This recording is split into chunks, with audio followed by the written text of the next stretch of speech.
Hello everyone, once again welcome back to my channel. आज हम फिर से गार्डन में कुछ ऐसे वर्क लेके आए हैं जो अगर आप भी गार्डनिंग कर रहे हैं और इस काम को भूल गए हैं तो जैसे ये हमारा टिकोमा का प्लांट है और ये किसी कॉर्नर में रखा हुआ था। बहुत दिनों से हमने इससे देखा नहीं था और क्योंकि बारिश हो रही थी तो हमने इस पर ध्यान नहीं दिया। और ये आप देखेंगे कि इसकी मिट्टी बिल्कुल भी ड्राई हो गई है और इसमें ग्रोथ नहीं हो रही थी। लगभग 1 मंथ से इनकी ग्रोथ रुकी हुई थी। तो अगर आपकी भी प्लांट्स की ग्रोथ रुकी हो तो उसके 2-3 रीज़न हो सकते हैं। एक तो सबसे पहले कि उनको न्यूट्रिशन की कमी है और सेकंड ये है कि या तो प्लांट रूट बाउंड है और थर्ड या ये है कि या प्लांट किसी डिजीज़ से ग्रसित है। तो इसे देखेंगे कि रूट बाउंड प्लांट जैसे ऐसे हल्के से हम निकालते हैं तो बिना प्रेशर के ये आसानी से निकल जाते हैं और यहाँ से ये बिल्कुल मिट्टी सूख चुके हैं। तो जब भी आपको किसी भी प्लांट की रिपोर्टिंग करनी हो तो उसे 2-3 दिन तक पानी ना दें और तब जाके ये अच्छे से आसानी से निकल जाते हैं। अगर हमने इसमें पानी दिया होता तो इसे निकालने में हमें थोड़ी दिक्कत होती और ये इस पे वर्क करना थोड़ा हमारे लिए मुश्किल हो जाता। तो फिर से इसी प्लांटर में हम लगाएंगे इसे। चाहे तो आप 12 इंचेस के प्लांटर में भी लगा सकते हैं, लेकिन इस साल तक हम इसी प्लांटर में से रहने देंगे। फरवरी में जाके इन्हें हम बड़े प्लांटर देंगे, तब तक ये इसी में ग्रोथ करते रहेंगे।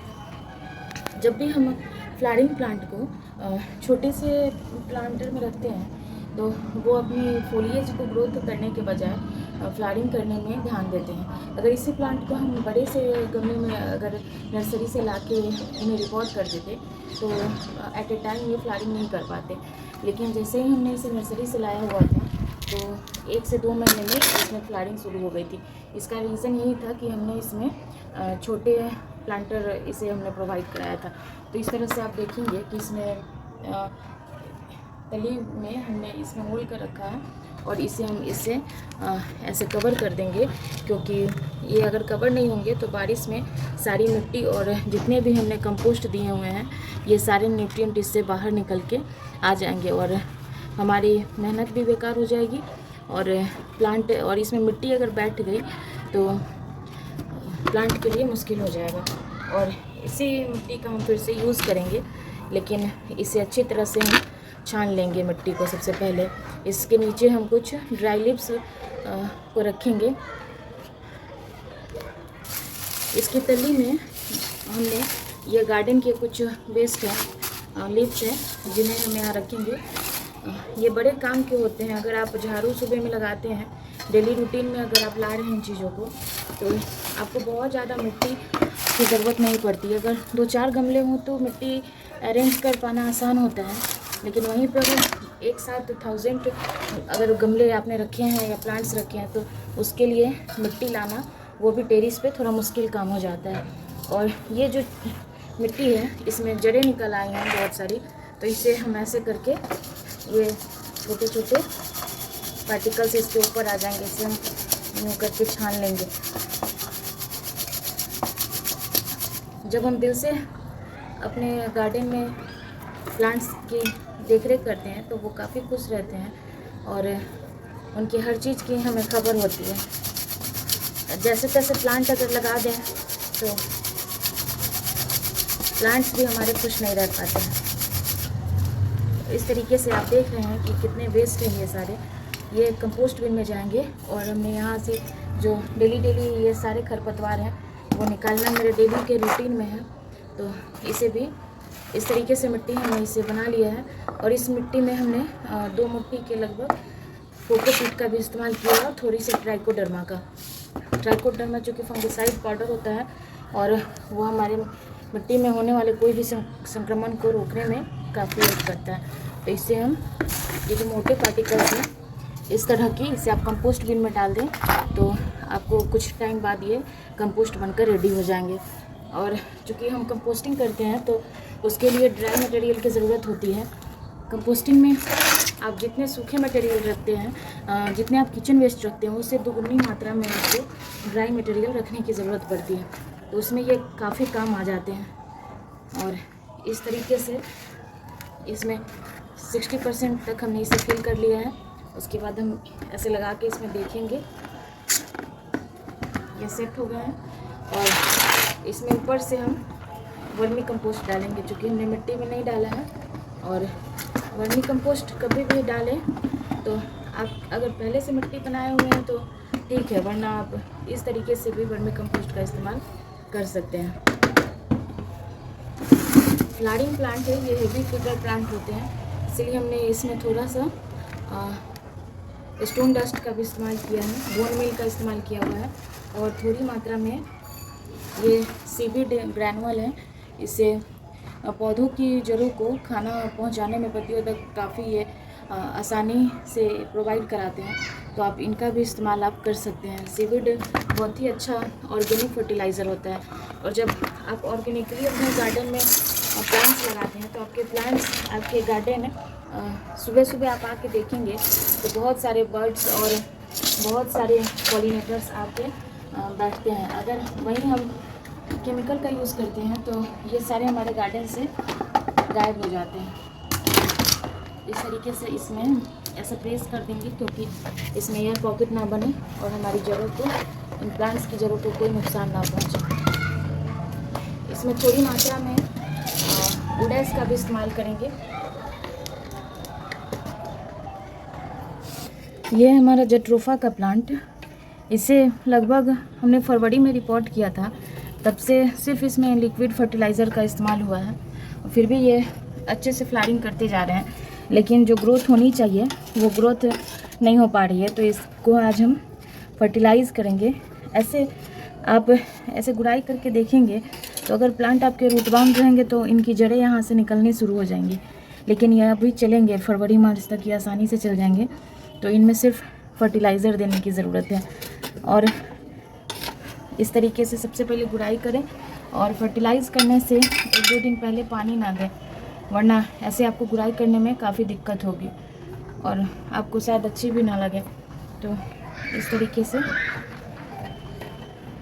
और यहाँ पे हम वर्मी कंपोस्ट फिर से वही प्रोसेस शुरू करेंगे, थोड़ी मात्रा में वर्मी कंपोस्ट। ये ऐसे प्लांट हैं जो आप इन्हें अगर आप फर्टिलाइज़र ना भी दें फिर भी ये चलते रहते हैं, लेकिन जब हम प्लांट्स रखते हैं तो सबको एक ही जैसा ट्रीट करना चाहिए, नहीं तो बेचारे गुस्सा हो जाएंगे और हमारे गार्डन से पता नहीं कहीं चले जाए। तो इस तरीके से हमने इसे फर्टिलाइज़ कर दिया है और इसमें पानी दे दूँगी। अब ये खुश होकर चलते रहेंगे आसानी से।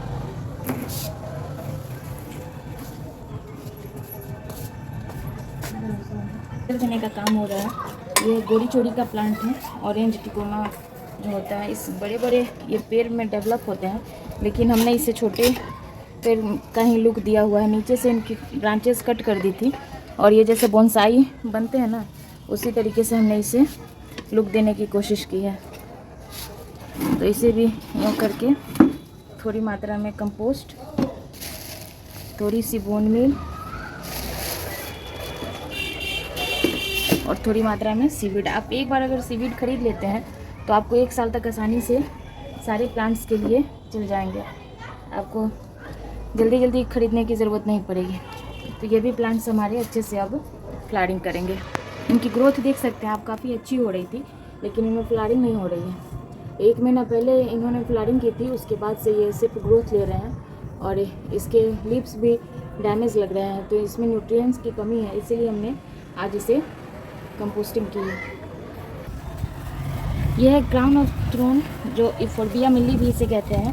और ये हमारा प्लांट्स, ये भी इग्नोर हुआ जा रहा था बेचारा, और आप देख रहे हैं कि इसमें कितनी लंबी लंबी, इसमें जब हम खुद से गार्डनिंग करते हैं तो यही दिक्कत हो जाती है कि सारे प्लांट्स को प्रॉपर टाइम नहीं दे पाते हैं और घर के भी काम होते हैं, बच्चों की भी टेक केयर करनी होती है।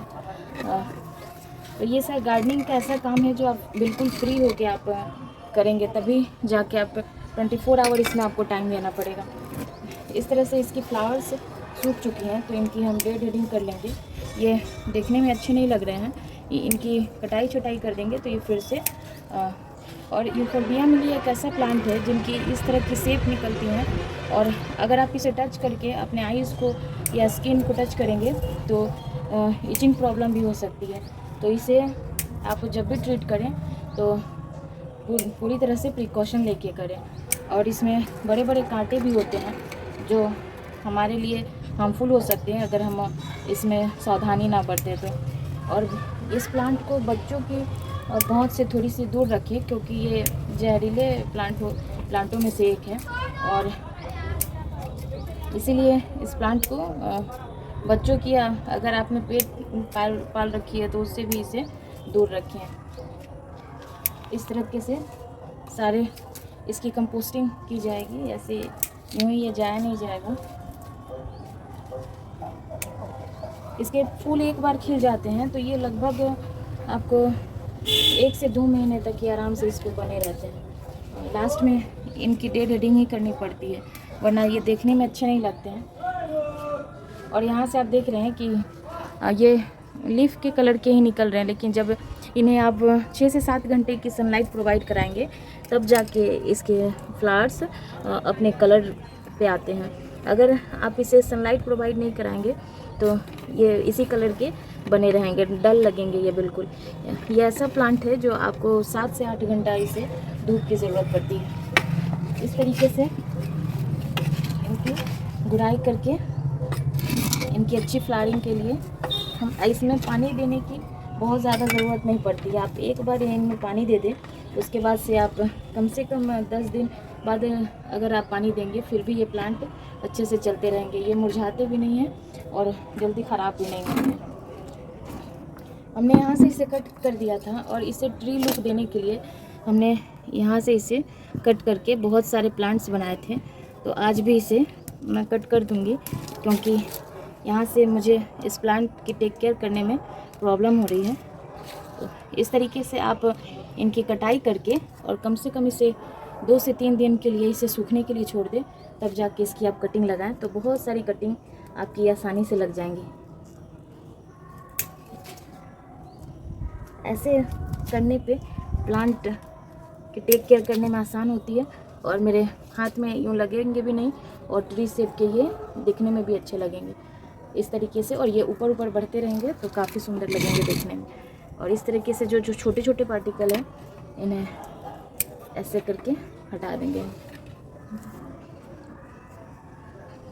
पौधे की कटाई छटाई करने में आप बिल्कुल भी ना डरें और ना घबराएं, क्योंकि जिस तरह से हमारे हेयर ग्रोथ होते हैं और उनकी कटिंग करने पे वे अच्छे शेप ले लेते हैं, उसी तरीके से ये प्लांट्स भी हैं। इनकी कटाई छटाई आप करते रहें तो इनकी ग्रोथ भी काफ़ी अच्छे तरीके से होती रहती है। तो इस तरीके से हमने इसे फर्टिलाइज़ कर दिया है और इसमें बहुत ज़्यादा फर्टिलाइज़र डालने की ज़रूरत नहीं है।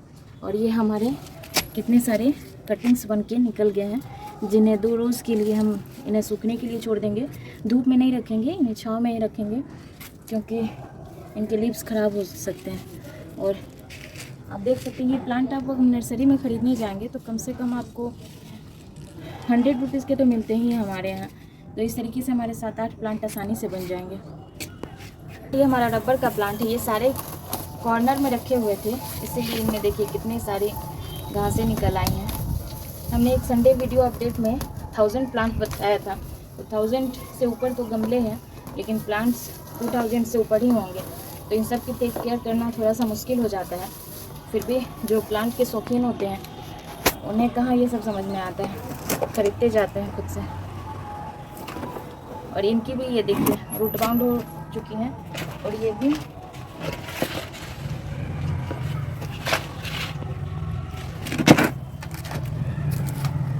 इनकी जड़ें काफ़ी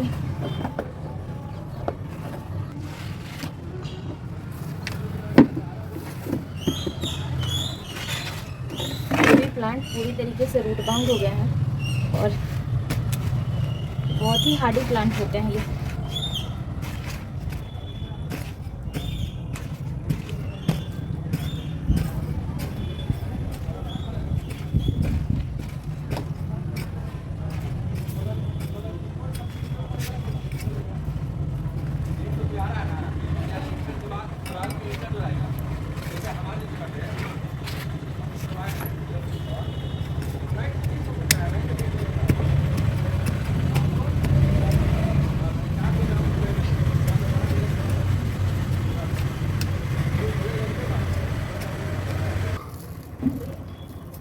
रबर प्लांट ये 3 से 4 साल पुराना प्लांट है और इसकी कटिंग हमने लगाई है जो ग्राउंड फ्लोर पे है, उसे भी हम कभी दिखाएंगे।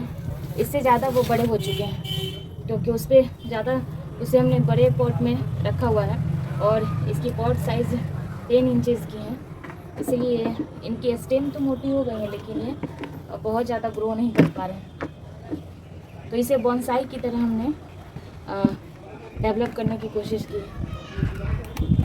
इससे तो रबर प्लांट बहुत बड़े प्लांट होते हैं, बड़े बड़े इनके पौधे आपको पेड़ आपको देखने को मिलेंगे बरगद की तरह।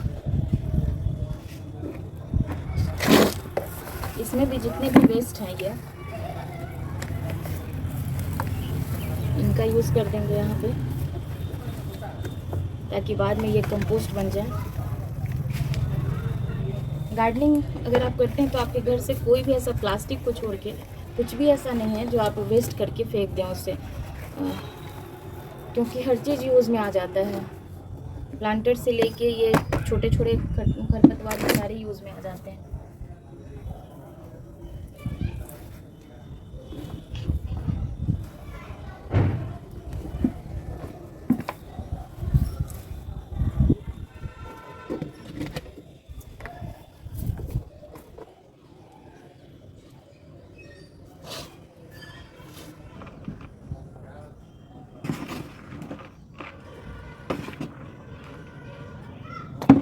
इस प्लांट ने तो आज मेरी जान निकाल दी है। अब 2 दिन तक रेस्ट करने की ज़रूरत पड़ेगी मुझे, इसके बाद हम कुछ करने लायक नहीं बचेंगे।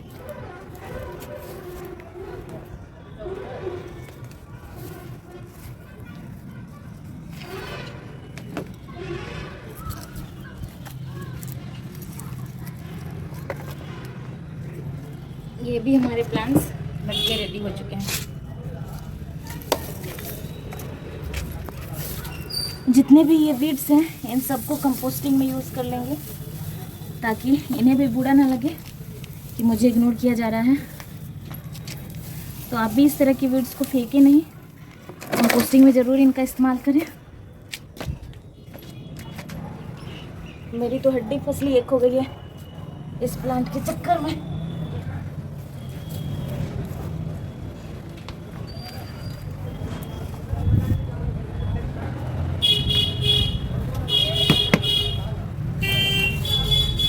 फ्रेंड्स, हमने ये सारे काम को कंप्लीट कर लिया है। बहुत ज़्यादा मेहनत करनी पड़ी है और 2 दिन तक कुछ करने वाले नहीं हैं। तो अगर हमारी वीडियो आपको पसंद आई हो तो इस चैनल को लाइक शेयर एंड सब्सक्राइब कीजिएगा। प्लीज़ सब्सक्राइब कीजिएगा।